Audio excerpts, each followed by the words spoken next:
আসসালামু আলাইকুম। আজকে বাংলাদেশের মাটিতে যে সফল দুজন পার্সিমন চাষি আছে, আজকে আমরা এসেছি জুলফিকার আঙ্কেলের এখানে পার্সিমন টেস্ট করতে।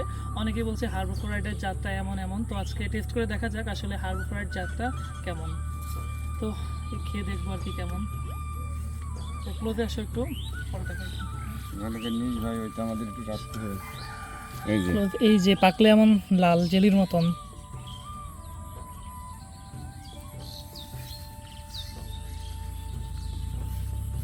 বলে বিসি ভরা। আমি একটা বেশি পাই, একটা তো আছে, একেবারে নেই বলবো না, তবে এটা তো একটাও নেই।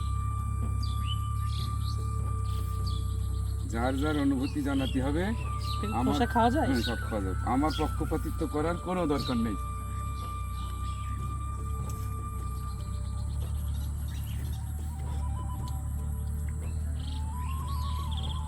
এটা তো কষকষ ভাব নাই একটু।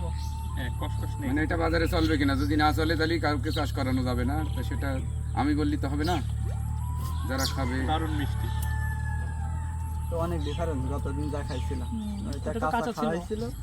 তাতে কি বাগান লাগালি চাষিরা বিক্রি করতে পারবে না এরকম মনে হচ্ছে? হ্যাঁ ইনশাআল্লাহ পারবে না কেন? ভালো।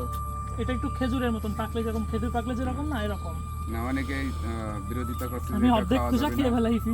খোসা আরো বেশি মিষ্টি। এই খোসারি যে পেকে গেলে পাতলা টমেটোর মতো খোসা। হ্যাঁ হ্যাঁ হ্যাঁ।